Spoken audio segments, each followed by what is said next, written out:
Cette vidéo a pour objectif de vous montrer l'utilisation et de vous faire comprendre l'intérêt de la commande docker commit.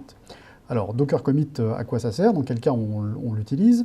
Eh bien, supposez que vous avez créé un conteneur Docker à partir d'une image et que dans ce conteneur Docker, vous avez fait des modifications de configuration, c'est-à-dire vous avez par exemple créé des fichiers, créé des répertoires ou installé des applications. Tant que le conteneur existe, vous pouvez parfaitement le stopper, c'est-à-dire le suspendre, puis le redémarrer. Toutes les modifications que vous avez faites restent pérennes, elles sont toujours disponibles dans le conteneur tant que le conteneur existe. Si vous voulez créer un nouveau conteneur et bénéficier des modifications que vous avez faites dans ce conteneur, eh bien, pour créer un conteneur, vous le créez sur la base d'une image. Donc si vous le créez sur la même image de départ, toutes les modifications que vous avez faites ne seront pas dans cette image, donc ne seront pas dans le nouveau conteneur. La solution pour ça, c'est de créer une nouvelle image à partir du conteneur qui a été modifié. Et donc, en quelque sorte, enregistrer les modifications faites dans le conteneur et les répercuter dans une nouvelle image.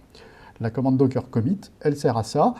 Elle sert à valider ou enregistrer, c'est-à-dire créer une nouvelle image à partir d'un conteneur qui existe et qui est enregistré sur votre machine, qui peut être éventuellement stoppé. Mais ça va permettre de répercuter toutes les modifications que vous avez effectuées dans ce conteneur vers une nouvelle image.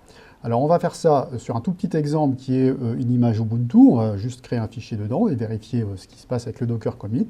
Et puis ensuite, on verra son application sur nos images de configuration Apache. Et pour terminer, on va voir comment on fait le lien avec le Docker Hub pour stocker ces images sur le Docker Hub.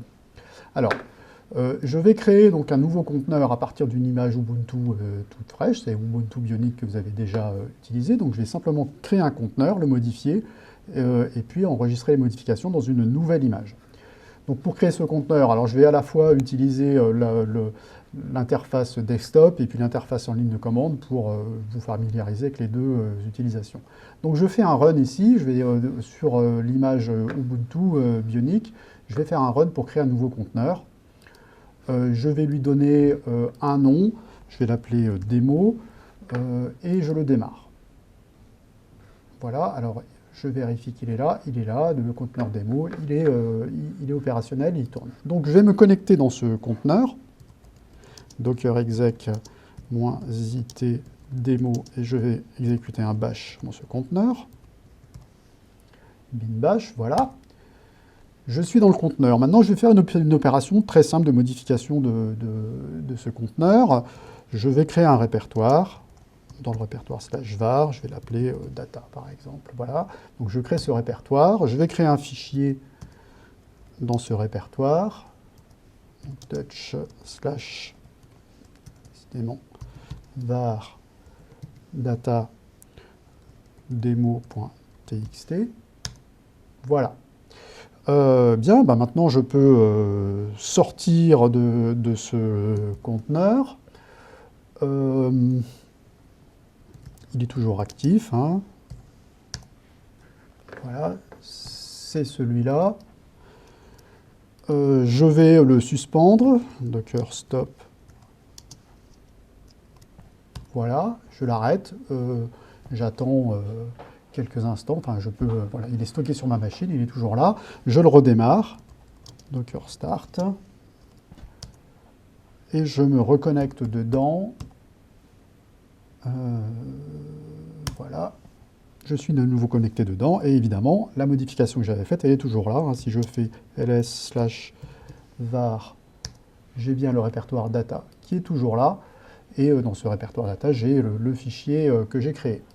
Bien, alors maintenant, voilà, ça c'est si mon conteneur est toujours présent. Je vais à nouveau l'arrêter. Docker stop. Pardon. Oh. Donc c'est celui-là.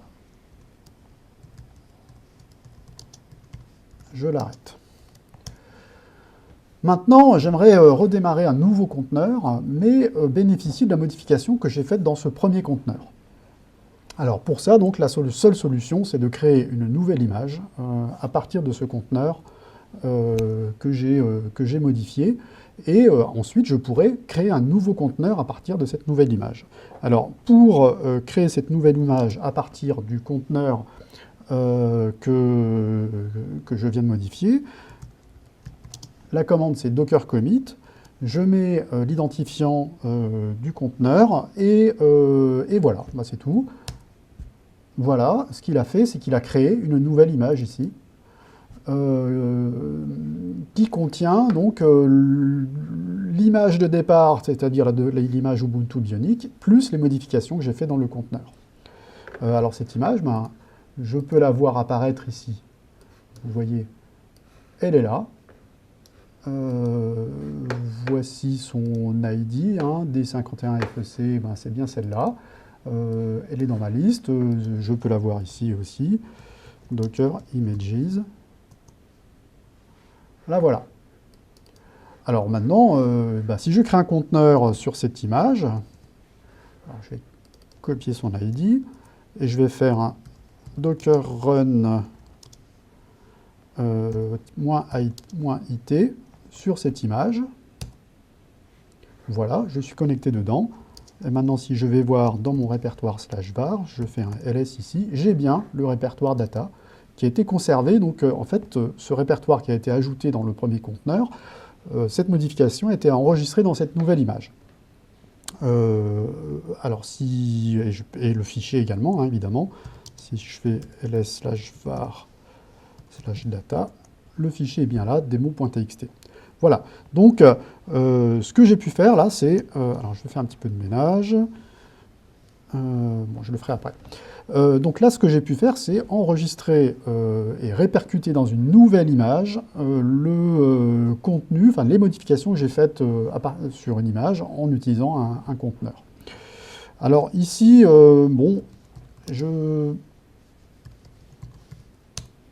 un tout petit petite chose que je vais corriger. Vous voyez qu'ici, cette image qui a été créée, elle a un ID, elle n'a pas du tout de nom. Donc je vais lui donner un nom. Donc pour faire ça, c'est la commande docker tag, l'identifiant de l'image, et puis le nom que je vais lui donner. Alors comme d'habitude, j'utilise un nom à 2 étages, et je vais l'appeler démo. Voilà. Et maintenant, dans la liste, la voilà qui est là, elle s'appelle bien docker démo. Comme je lui ai demandé. Voilà. Maintenant, dans la suite, on va appliquer ça, on va revenir un petit peu sur les tags des images et on va appliquer ça à notre cas de la gestion Apache. Donc on revient au problème de la gestion des images et des conteneurs Apache, mais avant ça, quelques compléments et quelques approfondissements sur les noms des images. Vous avez sans doute remarqué que quand on fait un Docker Images, donc on liste les images qu'on a sur notre machine, ou quand on regarde la liste des images disponibles sur notre machine avec l'application desktop, en fait, on a ici un nom et on a une information supplémentaire qui s'appelle le tag. Alors si je fais ça en ligne de commande, j'ai ici, voilà, dans les colonnes, alors en fait, on n'appelle pas ça un nom, on appelle ça un repository. Et ici, on a un tag. Alors pourquoi Docker utilise ce vocabulaire? Eh bien, la raison est que, en fait, ceci n'est pas une image, c'est un ensemble d'images. C'est pour ça que ça s'appelle un repository. Ce nom est utilisé par plusieurs images qui, normalement, sont logiquement reliées entre elles. Et ces images, donc dans cet ensemble d'images, elles sont distinguées par une précision qu'on appelle le tag.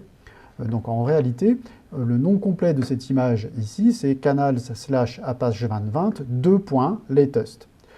Donc on peut avoir au sein d'un même repository plusieurs images qui sont distinguées les unes des autres par leur tag. Souvent, on met des tags qui correspondent à différentes versions de l'image. Alors, sur une image qui existe, je vais pouvoir lui rajouter un tag avec la même commande qu'on a vue juste à l'instant, la commande docker tag. Donc, sur cette image canals/apache2020, dans sa version latest, je vais lui rajouter un tag, et je vais la rappeler, canals/apache2020, 2.tp3. par exemple. Voilà. Donc maintenant, si je regarde ma liste d'images, pardon, elle est ici et j'ai bien deux images. En fait, j'ai deux tags dans le repository canal sa page 2020, le tag latest et le tag TP3. Bon, alors en fait, c'est la même image. Si on regarde en détail ici la ID de l'image, c'est exactement la même image. Et on le voit également dans la liste disponible sur l'application desktop. Bien, alors maintenant, je vais revenir à mon affaire Apache. Donc ça c'est la sortie du TP3, j'ai un conteneur Apache opérationnel et je vais faire le TP4, donc créer des vhosts dans ce conteneur. Et à la fin, ce que je vais faire, c'est valider ou transférer toutes les modifications faites dans ce conteneur pour créer une nouvelle image. Donc pour faire ça, hein, évidemment, je me connecte dans mon conteneur. Alors, il s'appelle Apache 20.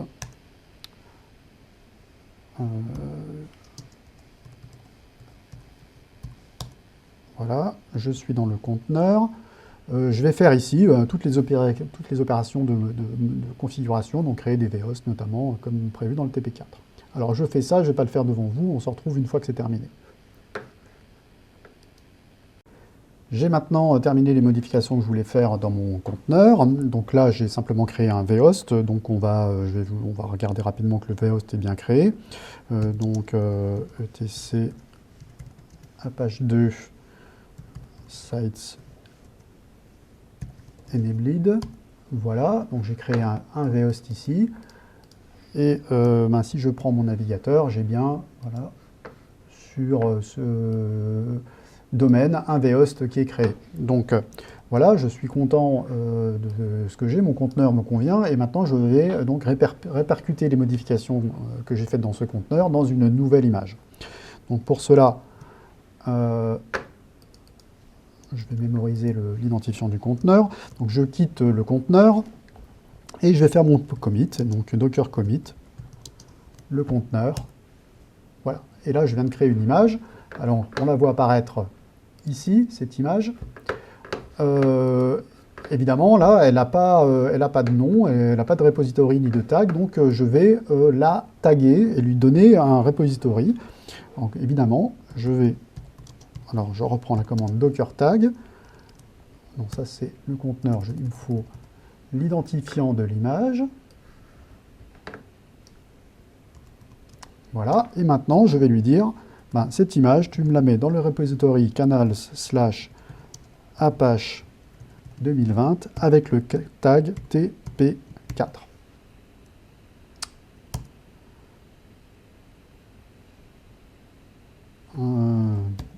Qu'est-ce que j'ai fait? Il y a un caractère qu'il n'aime pas. Apache 2020 tag TP4. Voilà. Donc il l'a taguée, et maintenant elle apparaît ici dans ma liste. Donc vous voyez qu'elle est bien dans le même repository que la précédente image, qui avait deux tags différents, mais c'était la même image. Et là, c'est bien une image qui est différente. Hein. Cette valeur ici, son identifiant, ce n'est pas le même que les images précédentes. On peut le voir également ici, hein. Docker Images. Voilà, j'ai bien trois images avec trois tags différents. Enfin, dans mon repository, j'ai une image avec trois tags différents, donc, dont deux qui sont en fait identiques. Maintenant, hein, si je peux parfaitement démarrer une image à partir de ce tag, pardon, démarrer un conteneur à partir de cette image, on va le faire. Je vais le faire ici. Je vais faire un run. Alors, je vais lui donner un nom pour pouvoir le retrouver. Je vais l'appeler démo TP4. Les ports, je vais utiliser un nouveau port pour ne pas être en conflit avec mon conteneur qui tourne actuellement.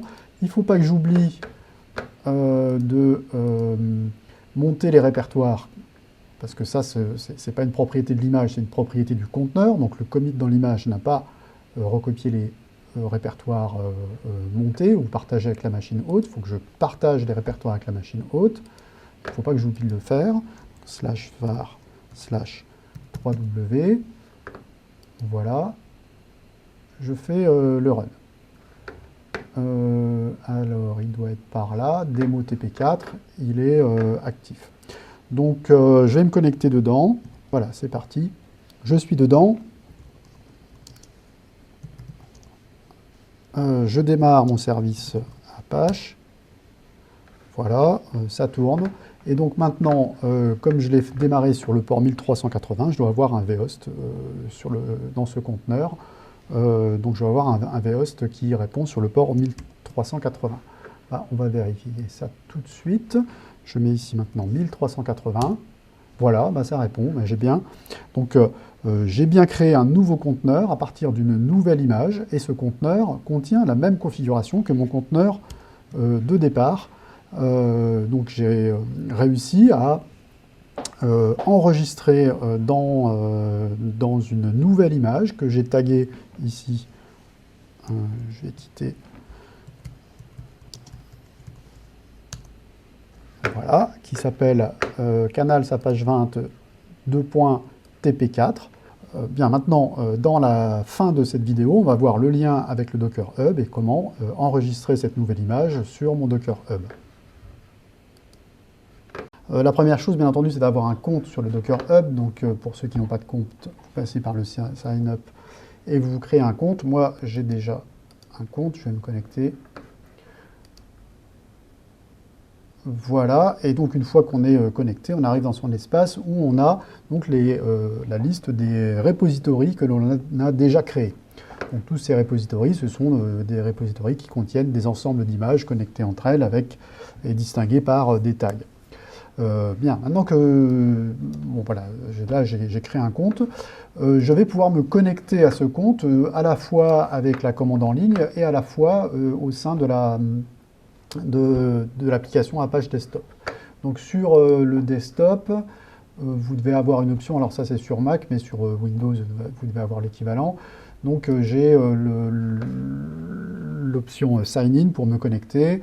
Donc je vais me connecter sur le desktop, voilà. Je pense que c'est fait, je vérifie, c'est bien, je suis bien connecté. Alors même chose en ligne de commande, je peux le faire également en ligne de commande, Docker Login. Voilà, alors donc il avait enregistré mes credentials, donc là je suis connecté. Maintenant que je suis connecté, je vais pouvoir faire un push sur une image. Donc je vais le faire en ligne de commande et ensuite je le ferai dans l'application. Donc je vais d'abord pousser, donc Docker push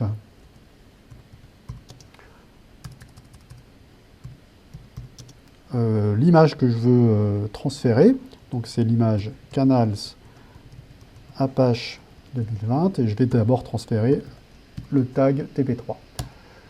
Voilà, c'est parti. Alors ça prend un petit peu de temps, donc on va la laisser tourner, et puis on se retrouve dès qu'il a fini.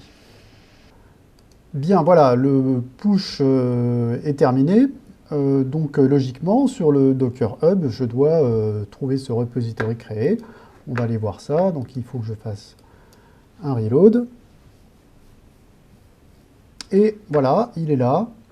Donc il a bien été créé. Si je regarde les détails, je vais voir notamment que dans la liste des tags disponibles, voilà, j'ai le tag TP3 qui est présent. C'est le seul, puisque c'est la seule version de l'image que j'ai poussée. Alors je vais pousser la version TP4, et cette fois-ci je vais le faire avec l'application desktop. Donc auparavant, bien entendu, il faut être connecté à travers cette application au Docker Hub. Et puis, voilà, je vais lui dire Push to Hub. Voilà, c'est parti. Alors là aussi, ça va prendre un certain temps. C'est peut-être un petit peu plus rapide parce qu'il y a déjà pas mal de choses qui ont été poussées dans la première image. Voilà, il nous dit que c'est terminé. Donc si je reload ici, je dois voir les deux tags pour cette image. Voilà, j'ai bien les deux versions du tag TP3, TP4. Alors je vais faire une dernière petite opération.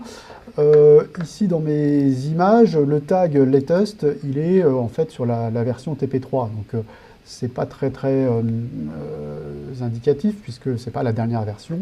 Donc ce que je vais faire, c'est taguer la version TP4 avec le tag latest. Donc je vais reprendre ma commande docker tag. Donc c'est canals Apache 2020 TP4 et je vais la taguer avec canals Apache 2020 latest. Voilà, c'est fait. Alors maintenant, vous voyez, ici dans ma liste, j'ai eu un petit changement, hein. La version TP3, c'est cette version-là. La version TP4, c'est celle-là. Et la version latest, eh bien, c'est la même que la précédente, c'est bien la plus récente. Donc je vais aussi pousser ce tag sur le Docker Hub. Donc Docker push canals Apache 2020 latest. Donc là, le push va être rapide puisque en fait, elle est déjà présente sur le Docker Hub. Voilà. Il a fini. Voilà, il a poussé. En fait, il a juste poussé le tag. Et donc maintenant, si je regarde à nouveau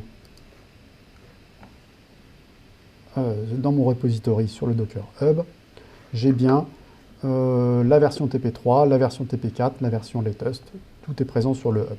Donc maintenant, ben, si je fais un Docker pull Apache 2020, par défaut, il va prendre le tag latest, dans tous les cas. Donc, quand je fais Docker pull canals Apache 2020, je vais récupérer latest.